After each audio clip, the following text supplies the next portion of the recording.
लोक टोळीने राहायचे, सगळे मिळून काम करायचे, मिळेल ते वाटून खायचे, एकमेकाशी बंधुभावानं समानतेनं वागायचे, खोटं बोलायचे नाहीत, फसवायचे नाहीत. हा आदिम साम्यवाद. या रानटी अवस्थेमधून बाहेर पडून पहिल्यांदा आली ती गुलामगिरीची अवस्था. आणि तेव्हापासूनचा मानवजातीचा इतिहास हा वर्ग संघर्षाचा इतिहास आहे.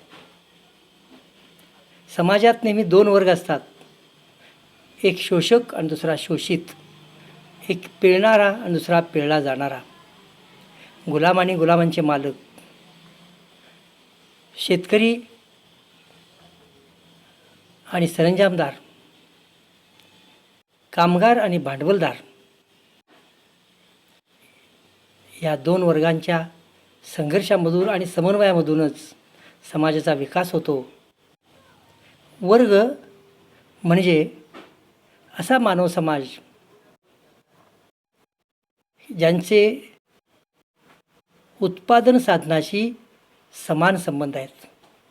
जे उत्पादन साधनाशी समान संबंध असलेला समूह म्हणजे वर्ग. कामगार वर्ग यांच्या ताब्यात उत्पादन साधन असत नाही. जे उत्पादन साधनाचे मालक नसतात त्यांना उत्पादन साधनावर श्रम केल्याशिवाय पोट भरता येत नाही, म्हणून ते आपले श्रम विकतात. भांडवलदार ते श्रम विकत घेतो. तो उत्पादन साधनांचा मालक असतो. वर्गांचं वैशिष्ट्य असं की माणूस एका वर्गातून दुसऱ्या वर्गात जाऊ शकतो. म्हणजे आज भांडवलदार असलेला काही वर्षांनी भांडवल संपुष्टात आलं तर कामगार रुजू होतो. तर आज कामगार असणारा उद्या भांडवल मिळवून भांडवलदार बनतो. असे अनेक उदाहरणं आपल्याला समाजात दिसतात. भारतात या वर्गव्यवस्थेशिवाय जात व्यवस्था आहे. किंबहुना जात जाणीव ही जास्त प्रखर आहे, जास्त प्रभावी आहे. ज्यांना भारतात बदल घडवायचा आहे त्यांना भारताची माहिती घेतली पाहिजे. ही जात वास्तवता अभ्यासली पाहिजे. जगात इतरत्र कुठंच जात दिसत नाही, जातीभेद दिसत नाहीत. त्यांच्याकडे भेद आहेत, पण वंशभेद आहेत, धर्मभेद आहेत, वर्गभेद आहेत आणि त्यातून तिथं झगडे पण होतात. जातीचं वैशिष्ट्य असं की एका जातीत जन्माला आलेला माणूस मरेपर्यंत त्याच जातीत राहतो. मेल्यावर सुद्धा त्या जातीच्या पद्धतीनंच त्याचं दफन होतं. त्याला आपली जात सोडता येत नाही. किंबहुना जी जात नाही ती जात असं म्हणतात. जातीची उतरंड असते. जसं अनेक मडकी एकावर एक ठेवून एक उतरंड तयार केली. खाली सगळ्यात मोठं मडकं, त्यानंतर त्यापेक्षा लहान आणि सर्वात शेवटी अगदी लहान. या एका मडक्यातून दुसऱ्या मडक्यात जायला मार्ग नाही. किंवा ही अशी एक इमारत आहे बहुमजली, पण एका मजल्यावरून दुसऱ्या मजल्यावर जायला जिना नाही. जातीचं दुसरं वैशिष्ट्य म्हणजे प्रत्येक जात काही जातींच्यापेक्षा श्रेष्ठ असते, तर काही जातींच्यापेक्षा कनिष्ठ समजली जाते. म्हणजे कनिष्ठ आणि वरिष्ठ जाती असल्याशिवाय त्या जातीला अस्तित्व नाही.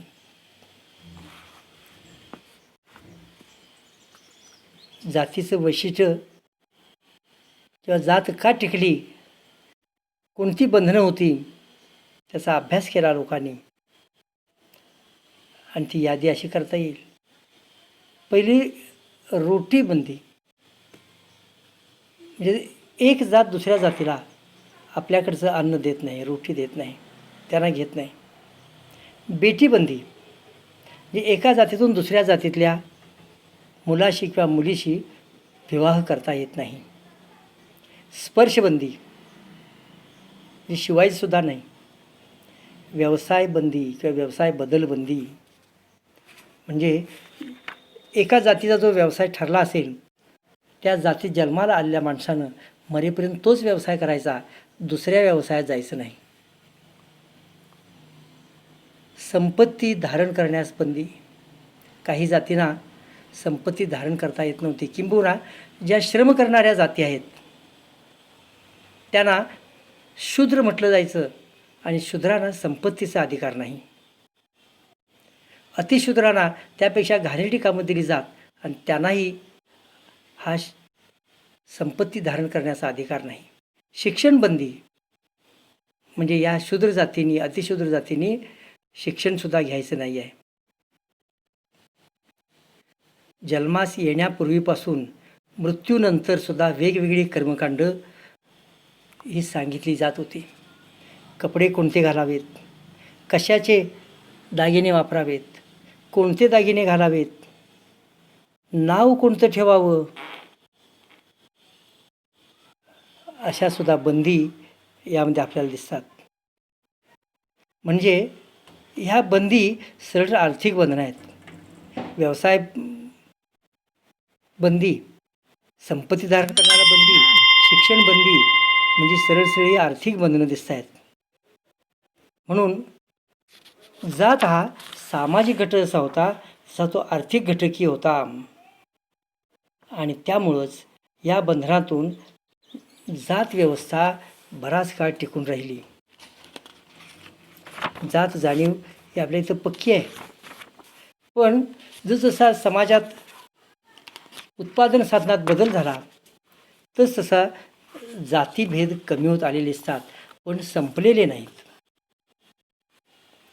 म्हणून त्यासाठी ज्या वर्ग जाणीवांच्या आधारे संघटित झालेले पक्ष आहेत किंवा संघटना आहेत त्यांनी जातीच्या प्रश्नावरचे झगडे केले पाहिजेत आणि जे जातीच्या नावावर एकत्रित आलेले समूह आहेत त्यांनी वर्गीय प्रश्न हातात घेतले पाहिजेत. आणि दोन्ही जर एकत्रित झाले, जातीवर संघर्ष करणारे आणि वर्गाच्या नावावर संघर्ष करणारे, कनिष्ठ जातीचे आणि कनिष्ठ वर्गाचे हे जर एकत्रित आले तरच या देशातली जाती व्यवस्था आणि वर्ग व्यवस्थासुद्धा मोडता येईल. मार्क्स आणि आंबेडकर या दोघांच्या विचारामधून आपल्याला हाच एक निष्कर्ष सांगता येतो की ज्यांना समाज बदलायचा आहे त्यांनी जात आणि वर्ग हे दोन्ही संघर्ष बरोबरीने हातात हात घालून चालवावे लागतील. अनेक वर्षे चालवावी लागतील. लोकांच्या जाणीवा बदलेपर्यंत, लोकांची उत्पादन साधनं बदलेपर्यंत, भौतिक परिस्थिती बदलेपर्यंत हे संघर्ष चालवावे लागतील. विचार आवडले असतील तर सबस्क्राईब करा, शेअर करा. मी अनिल चव्हाण, धन्यवाद.